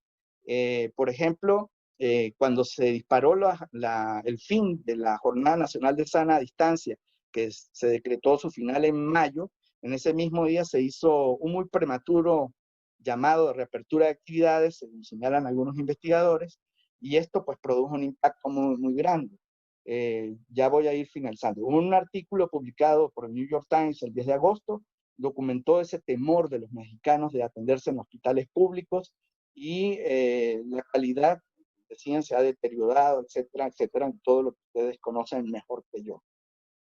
Bien, el otro punto que conviene ya para ir finalizando, que se llama los bordes del derecho, señala otra cuestión importante para enlazar. Entonces, políticas de encierro y las políticas de fronteras cerradas reforzaron, no sabemos si momentáneamente, el control del Estado.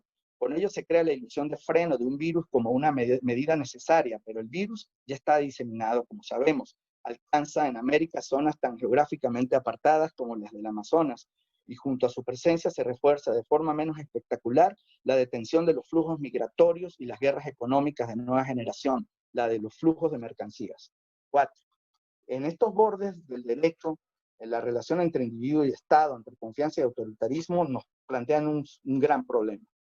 Derecho, la confrontación de escalas, globos, naciones, el individuo, la colectividad y el Estado, y en relación a ello el problema del bien común y la confianza frente al totalitarismo o el autoritarismo. Nuevamente el debate de los intelectuales pone en el tapete varias implicaciones éticas de crítica al Estado y de temores cuyos imaginarios instituyentes nos hablan de un deterioro en la confianza. Junto al problema espacial del encierro y la distancia social, subvertidos virtualmente por el mundo rec, aparecen dimensiones paratácticas de la razón económica, esta vez vinculadas al hallazgo de la cura. ¿No? Ven la competencia entre Moderna, Pfizer y AstraZeneca sobre el problema de quién tiene la vacuna. Igual se ha vuelto un problema de orden de nacionalismo, ¿no? Los rusos, los chinos, los norteamericanos, todos compitiendo por ofrecer una solución a esto. Sin embargo, frente a esta definición del futuro, Tolman, que reflexiona sobre el cosmopolitismo, nos dice que hay horizontes de expectativas diferentes, unas impregnadas de imaginación y otras de nostalgia. Al respecto de este debate que se abre, Harari, una pregunta que le hacen sobre qué cambios geopolíticos pueden surgir, y creo que la cita es bien pertinente leerla, si me dan el... Creo que hay algo importante y es ver si logramos lidiar con esto unidos como humanidad. Por ejemplo, estableciendo un sistema global de producción y distribución de equipamiento médico, donde países empleen recursos para reducir respiradores y medicamentos y y luego los distribuyan de manera justa en lugar de que los países ricos monopolicen los recursos y no quede nada para los pobres. Si logramos hacer esto, otro horizonte y se abrirá y tendremos un legado menos tóxico en esto futurible del post-virus, ¿no? El pasado vuelve entonces con sus gestos solidarios y tal vez sea bueno de recordar también, yo pensaba en ese momento en la oda a la vacuna de Andrés Bello cuando llega la vacuna contra la viruela a América, y entonces este poeta sudamericano, venezolano, lanza esa oda maravillosa, un elogio, ¿no? Se repartió esa solución. Esta voz entonces de Harari y de otros más conectan con la gente común, con los desasistidos, quienes por ahora están condenados a un encierro con calmantes como el ibuprofeno. El colapso de los sistemas de salud muestran realmente una dimensión del espacio que conduce a un horror poco sublime de la infinitud, a una sequedad de la muerte seca, según Jana Luch, sin mayor trabajo del duelo, posee implicaciones en el orden de los imaginarios.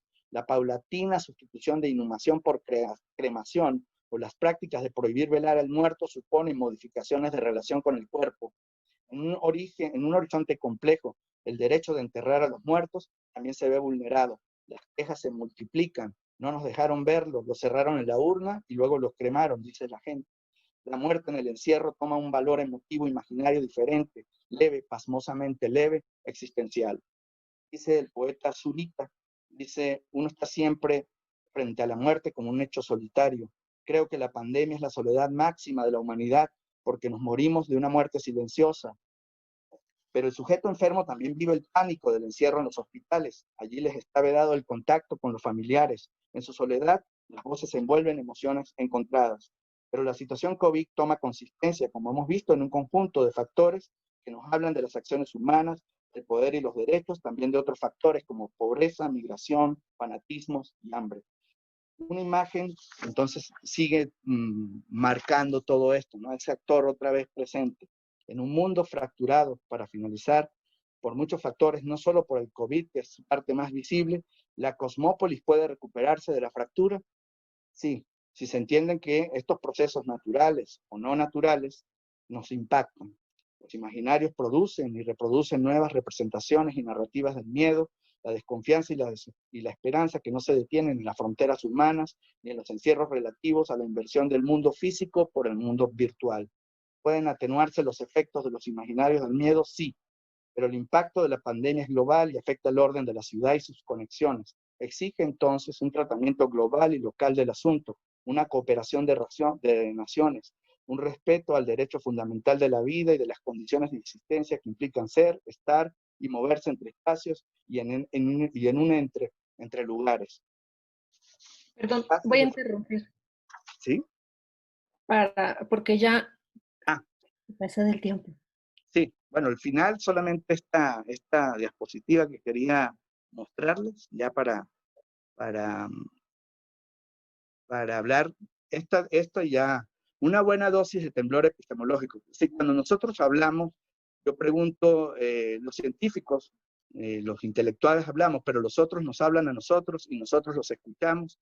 Aquí el dialogismo entonces es importante y esta visión de la cosmópolis que he tratado de ofrecer es precisamente una vinculación entre lugar y mundo como concepto importante para poder entender los imaginarios del encierro y los imaginarios de fronteras cerradas. Muchas gracias. Gracias, doctor, por su ponencia. Yeah. Bueno, tenemos tiempo para preguntas y comentarios. No sé si alguien quisiera tomar la palabra.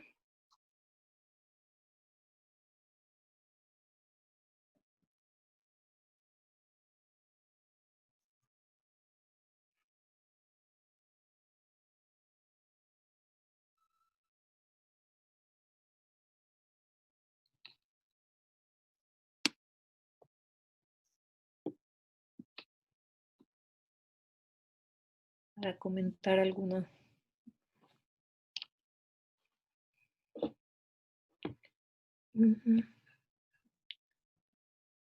Voy a leer una pregunta que mandó Braulio Reynoso en el chat.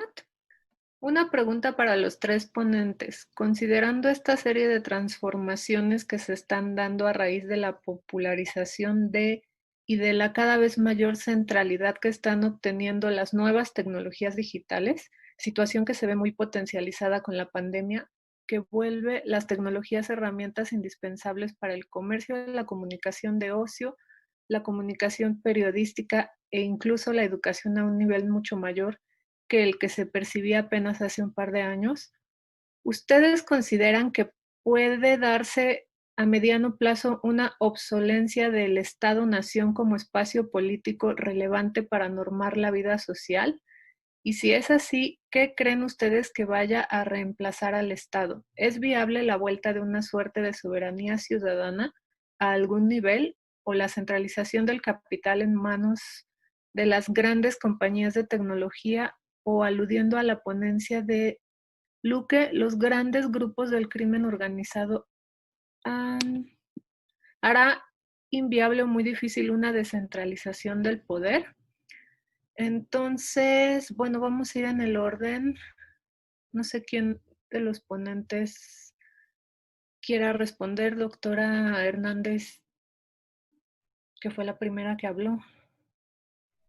No, yo no tendría nada que decir con relación a esa pregunta, pero sí me gustaría tomar esta parte de lo digital que menciona, ¿no? En el caso de lo que yo presentaba, cómo justamente el uso de todas estas tecnologías digitales, por ejemplo, en el caso de los ministerios evangélicos, les están dando un espacio muy interesante para la disputa de la construcción de un proyecto y eventualmente de ciudadanías, ¿no? En lo que hemos estado observando recientemente es que no solo hay una transformación de las prácticas desde el punto de vista de esta relación de las iglesias con los ciudadanos cara a cara, ¿no? Sino también incluso una transformación de sus propias propuestas doctrinales. En algunas ocasiones utilizan, por ejemplo, todos los planteamientos del desarrollo humano, de estas teorías o enfoques que tienen que ver con la superación personal, y a través de las tecnologías digitales puede ser más fácil la adaptación de elementos discursivos que antes era mucho más difícil o complejo explicar, ¿no? Y que ahora pueden ser traducidos de manera muy simple vía ideas concretas en las redes. Incluso cambian también su foco de atención a las poblaciones, o sea, se pasa de estos grupos, digamos, más vulnerables a los que los ministerios evangélicos generalmente se abocaban, a ahora a grupos de la sociedad, de la clase media, en donde estas discusiones también sobre el desarrollo humano, ¿no? Sobre toda la discusión del empoderamiento personal, de cómo incorporar la resiliencia a la práctica cotidiana como parte de una estrategia de resistencia ante las crisis, pues suelen ser elementos que los ministerios evangélicos, en este caso, me parece que están siendo más eficientes para difundir que instituciones tan grandotas como, por ejemplo, la Iglesia Católica, ¿no? Hablando de instituciones. Pero eso es lo que quisiera comentar con relación a si desaparecerá el Estado o no. Yo no quisiera abordar ese punto. Gracias. Muchas gracias. Luque. Ya, bueno, yo diría que incluso más que una obsolencia del Estado-Nación, lo que lo que se muestra en esta pandemia, tanto en el caso de México como otros países, es que el poder se está centralizando a una escala que el Estado quizás no imaginaba hace un par de años, ¿no? Por ejemplo, podemos decir que, bueno, toda la infraestructura de Internet que tenemos en el país, dices, bueno, pues es propiedad, bueno, es de iniciativa privada, ¿no? Tenemos distintas marcas, bla, bla, bla. Pero curiosamente, el núcleo de esta infraestructura es del Estado. O sea, es como que esta relación extraña que hay entre Telmex, pensado como iniciativa privada, y lo que existía antes de Salinas, que era Teléfonos de México, en donde todavía esto es en cierta forma parte del Estado, pero también no lo es, ¿no? O sea, se hace como un juego raro. Podemos también verlo en la cuestión de los hospitales, ¿no? Siempre ha estado esta idea que tenemos ahorita con Estados Unidos, que, bueno, la salud es privada y que la salud privada funciona muchísimo mejor y que no es necesario por eso una, bueno, pues cosas como el IMSS, ¿no? Lo que vemos en caso de comparación es que el sistema privado de salud estadounidense colapsó. No fue, no tuvo la capacidad, ni la infraestructura, ni la logística de resistir la pandemia, a lo mismo que pues obviamente las instituciones estatales de acá tampoco tuvieron esa posibilidad, ¿no? Pero curiosamente, como lo mencionaba en un ponente de ayer, decía, bueno, el problema es que la diferencia que se está haciendo es que si tú metes a un paciente en un hospital privado, capaz que hasta lo meten en protocolo de COVID cuando no lo es, ¿no? Porque hay un interés mercantil antes que una gestión de la crisis, como también se mencionó. Entonces yo diría curiosamente que este trinomio entre vigilancia, seguridad y exclusión está entrelazado, viene entrelazado desde el Estado. O sea, más que una obsolencia, que nos podía parecer hace 2 años que a eso se iba el Estado, lo que viene a hacer la pandemia es a darle cierta fuerza al Estado como poder, como gubernamentabilidad, mejor dicho. Gracias, Luque. Y Luis Manuel, por favor, a esta pregunta. Bueno, la pregunta tiene como muchos apartados, ¿no? Que se pueden abordar, pero yo voy a tomar solamente dos. El problema de las nuevas tecnologías relacionadas a los espacios. He dicho que hay una especie de desplazamiento del espacio físico al espacio virtual, pero ese desplazamiento es de una extraña virtualidad conectiva, es decir, estamos conectados, pero a la vez estamos prisioneros en la casa, ¿no? Esa es la dualidad que refiere a este imaginario del encierro y la doble práctica. porque estamos conectados por tecnología, pero realmente no es, físicamente no es así, y se añora, para tomar lo que el cuadro de Berenice, ese contacto con los otros, ¿no? En el espacio público. Esto es por un lado con respecto a esas tecnologías. Byung-Chul Han las ha calificado como parte, digamos, de la razón instrumental de la sociedad de la transparencia, una sociedad gobernada por una suerte de panóptico, ya no es el Estado propiamente, sino todos vigilándonos entre todos. El Estado está, pero invisible, y entonces crea esa sensación de libertad relativa. Pero ahora entra el problema de quién es el que sale fortalecido de esta situación pandémica. Y obviamente los estados se han fortalecido en el sentido de que han aplicado en términos de relaciones de fuerza su poder. Por un lado lo han hecho de formas violentas, donde ha habido cuarentenas digamos, coercitivas, en otras con una simple orden, como sucedió aquí en México, donde todo el mundo relativamente acató la norma, exceptuando en algunos espacios, digamos, de margen, o inclusive de las clases altas. Aquí cerca de mi casa se reunían en fiestas privadas, en medio de la prohibición, ¿no?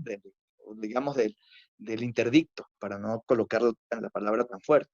De manera que el Estado se ha fortalecido, digamos, en una faceta que ya algunos intelectuales llaman de faceta preocupante, sobre todo autoritaria. Aquí en México, pues ya vimos o estamos viendo cómo el gobierno empieza a aplicar una serie de medidas, ¿no? Entre esas la de otorgar licencias médicas, autorización para ejercicio médico sin mayores prescripciones, una cosa que la pueden documentar ustedes perfectamente en los decretos. Y eso tiene consecuencias en la salud de los ciudadanos, ¿no? Porque no hay unos controles de su calidad. Entonces, de ahí se enlaza al otro problema, el de la soberanía ciudadana. Es decir, los ciudadanos, otra vez, que creo que ha sido también algo que ha quedado, ¿qué respuesta tienen los ciudadanos en todo esto? Pues yo creo que por ahora son respuestas atomizadas, algunas conectadas por la vía del propio mundo tecnológico, que se puede comportar como fármaco, es decir, puede ser veneno y puede ser cura. Entonces, pues lo que uno puede decir hasta acá es que los futuribles pues reúnen esperanza o desesperanza según la posición que cada quien tome con respecto a esto. Pero obviamente los ciudadanos van a tener que tomar una posición mucho más activa frente a políticos y frente al Estado. Creo que por allí podría ir la cuestión, y que este virus lo que ha hecho es precisamente replantear nuevamente nuestra situación espacial en relación a espacios de justicia. Es eso. Gracias. Le doy la palabra a Mauricio, que quería comentar o preguntar.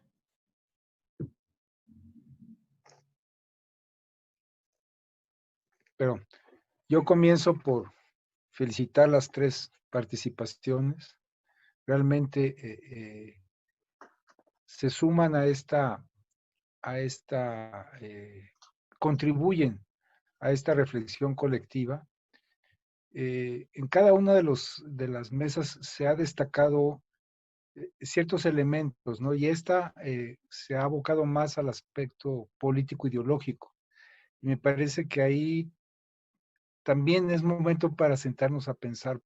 Recordaba Luis Manuel que la vez pasada decía que es momento de silencio, y silencio en el sentido de que como académicos y como estudiosos, es momento de reconocer que todo nuestro arsenal y herramientas no nos estaban sirviendo, y me da la impresión que no hemos todavía salido de ahí. Quiere decir, nos escuchamos a nosotros mismos con los viejos argumentos, análisis políticos, críticas, ideologías, y yo tengo la impresión todavía de que seguimos dándole vueltas y que no logramos encontrar por dónde salir de esto. Y a mí me da la impresión que los políticos están igual.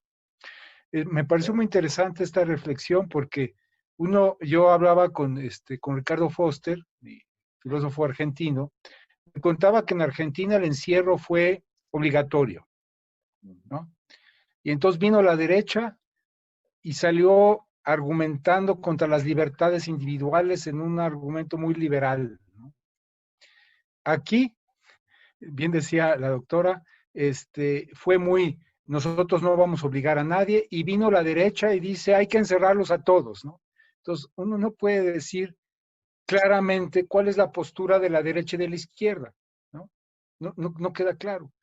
De repente, en algunos lugares se promueve la salud pública y los hospitales, y es muy cierto, ¿no? El asunto no es poner camas, el asunto es tener médicos que te atiendan. ¿De qué sirve que si te vas a morir, mejor muérete en tu casa, si te vas a morir en una cama que no hay quien te atienda? Entonces, todo el concepto de salud pública también es confuso, no es que esté claro. No podemos decir, hay una claridad con respecto a cuál es el tratamiento. Entonces, a mí me da la impresión, y ese es el punto que quisiera platicar con ustedes, que a lo mejor tendríamos que seguir siendo más cautelosos todavía, porque las viejas herramientas académicas y políticas para definir la forma de lidiar con esto, a mi juicio siguen también, igual que la salud, colapsados, ¿eh? No veo claridad, yo creo muchísima confusión. Creo que no, como académicos, y aquí es una autocrítica, creo que sí tenemos que seguir revisando nuestras categorías, porque mi impresión de lo que hemos avanzado en este coloquio es que no nos están alcanzando. Siguen sin alcanzarnos y siguen, perdón, lo digo así, haciendo una caricatura de lo que creemos entender, pero que a mi juicio nos sigue rebasando. Pero bueno, eso es desde mi perspectiva. Yo así lo estoy sintiendo, ¿no? Porque de lo que ustedes ponen sobre la mesa, más que claridad, y no es una crítica, yo creo que lo hacen muy bien, porque esa es nuestra función, pero más que tener claros qué está pasando, es tener claros hasta dónde estamos confundidos. Y los académicos no estamos, y empiezo por mí, no estamos dando respuesta a un problema donde la población está terriblemente confundida y nuestros gobiernos están dando coletazos, coletazos. Tratan una cosa, luego tratan la otra, regresan, no funciona. Y nos voltean a ver a todos, pero en especial a los académicos, y nosotros tampoco tenemos respuestas porque se nos han acabado las municiones, para utilizar una metáfora, ¿no? Pero bueno, quería compartirles porque esa es mi sensación, y a partir de escucharlos a ustedes, tristemente se me confirma, ¿no? No sé ustedes si quieren opinar o se queda como una pura este, expresión de mi frustración. No sé si alguno de los ponentes, Luis Manuel, por favor. Bueno, precisamente a ese caso venía la cita de Henri Marou, cuando habla precisamente de que los presentes del pasado no eran claras para esa gente, como tampoco lo son claros nuestros presentes para nosotros. Es decir, el presente se nos presenta, valga la redundancia, opaco, es decir, con una suerte de velo. Pero ese velo nos lleva, y dice en un segundo momento Marou también, que nos obliga a tener que hacer el trabajo de tratar de ver cómo disipamos un poco esa opacidad. Las categorías y las formas, digamos, las teorías de rango medio no han funcionado mucho para poder explicar el problema. Y yo hacia el final puse otra cuestión importante que creo que es, tal vez la tenga que desarrollar, como todos los trabajos son trabajos perfectibles, pero la necesidad de buscar la dimensión dialógica es clave en todo esto. Es decir, ¿qué sabemos nosotros de esta gente que tienen que salir realmente? Es decir, que no pueden, no les queda otra. O se mueren de hambre en su casa, como pasa en Venezuela, donde tiraron cuarentenas y el Estado tuvo que salir a repartir de repente sardinas, que es lo que reparte en medio del colapso que vive Venezuela, o como en California, donde hace 3 días ya la cuarentena forzada, nocturna, es decir, nadie puede salir. Entonces hay problemas. Alemania también acaba de tirar otra cuarentena, ¿no? Es decir, estamos viendo cómo las políticas del encierro, las políticas de retraimiento espacial a los ciudadanos, se convierten también en parte, digamos, de una desconfianza, de una sospecha que tenemos nosotros. Ahora, ¿qué sabemos de los ciudadanos? Bueno, hay que hacer más trabajo social, diríamos, más trabajo de campo para poder entender un poco qué es lo que ellos están diciendo, pero obviamente nosotros como académicos tenemos todavía categorías imperfectas para poder evaluar este gran problema que convocan los imaginarios instituyentes que se han disparado aquí de todo tipo, ¿no? De verdades y mentiras, de paz. Gracias. Bien. Muchas gracias. No sé si alguno de los otros dos ponentes tenga algún comentario a lo dicho por Mauricio Luque, por favor. No, aquí sí estoy de acuerdo, ¿no? Completamente estamos viviendo una situación que nos rebasa completamente, también desde el lado de que, bueno, quizás como académicos, pues estamos un poco más en posiciones más estables que mucha gente que se encuentra en verdad teniendo que ir a trabajar, a salir. El ejemplo de ayer fue excelente, ¿no? De que ya incluso en Uber está esta posibilidad en Uber, perdón, bueno, sí, en Uber Eats, de que el repartidor no quiero ni verlo, ¿no? Que no se acerque. Y pues obviamente no me puedo imaginar qué se ha de sentir eso como trabajador, ¿no? O sea, estoy llevándote comida, pero a la vez estoy siendo considerado como amenaza, como que yo te voy a contagiar, lo cual pues también es una interiorización terrible, ¿no? O sea, yo mismo soy un virus, lo cual pues también genera una problemática social impresionante, ¿no? Y psicológica que se nos va a venir encima, yo creo que sí nos va a rebasar. Y ya como para culminar, pues está este ejemplo que se pasó en redes, ¿no? Sobre la antología de textos sobre la pandemia, que desde el nombre ya tuvo una crítica de Sopa de Wuhan, ¿no? Donde podemos ver teóricos como Agamben, que su primer escrito sobre el COVID, si no mal recuerdo, empieza a decir algo de que prácticamente es un invento de gobierno para que tenernos dentro, y que desde Italia, ¿no? Que fue de los primeros focos donde se mediatizó tanto, que al final tuvo que hasta sacar otro texto diciendo de, oigan, pues no, o sea, me rebasó por completo y acepto que el virus existe, que es una... Bueno, no negaba que no existiera, sino que decía que estaba como más mediatizado, ¿no? Que era más como un Teoría de llamada del conspiración. lobo. Sí. Está también, bueno, lo que mencionaste, ¿no? De Noah Harari, que también como que tuvo en sus escritos un poco raros. Tenemos casos también, ¿cómo decirlo? Ay, está Judith Butler y todo un grupo, ¿no? De teóricos que incluso los lees ahorita y te quedas, bueno, esto fue hace 6 meses que salieron estos textos y ahorita los lees ya como si fueran pues, anacrónicos algunos, ¿no? Lo cual, pues, en cuestiones epistemológicas es impresionante, ¿no?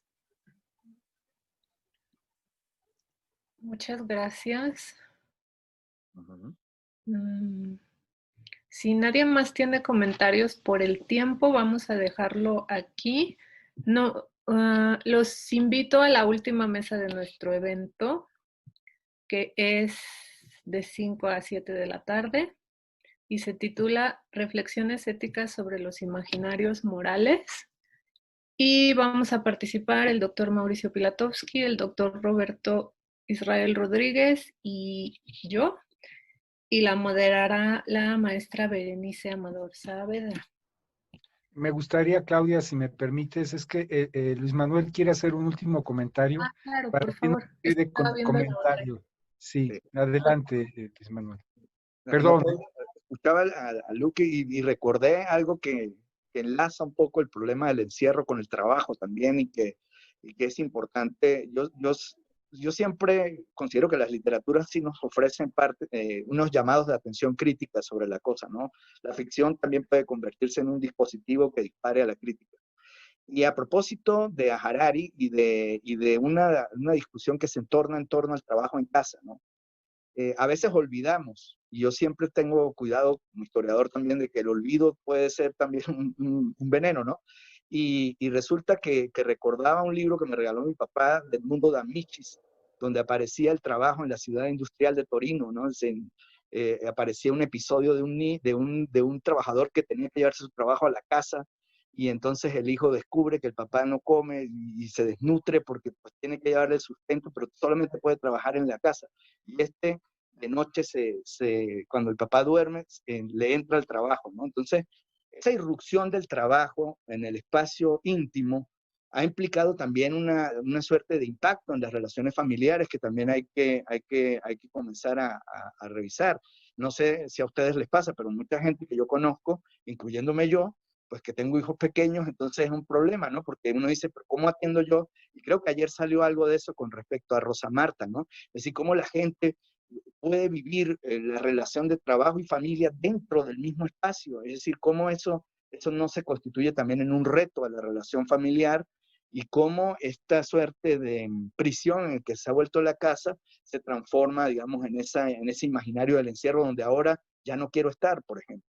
Entonces, eso sí es un problema, digamos, amplio y que nos lleva también a esto que, ya para cerrar, que decía Harari, que refiere también al trabajo y que nos afecta a nosotros como académicos. Harari dice una cosa importante en una última entrevista, dice que esta suerte de virtualización académica puede llevar a ciertas razones instrumentales de universidades a decir que, bueno, que ya no necesita de profesores en el ámbito físico y que puede contratar a cualquier profesor de cualquier parte del mundo que quiera ganar, pero que gana menos en su país y que pueda entonces tener, digamos, una posibilidad de acceder a un sueldo mejor que el que gana en su país a través de ofrecer un oficio de destajo y sin beneficios, digamos, laborales a Italia, o sobre todo profesores de origen turco, ¿no? O de Turquía.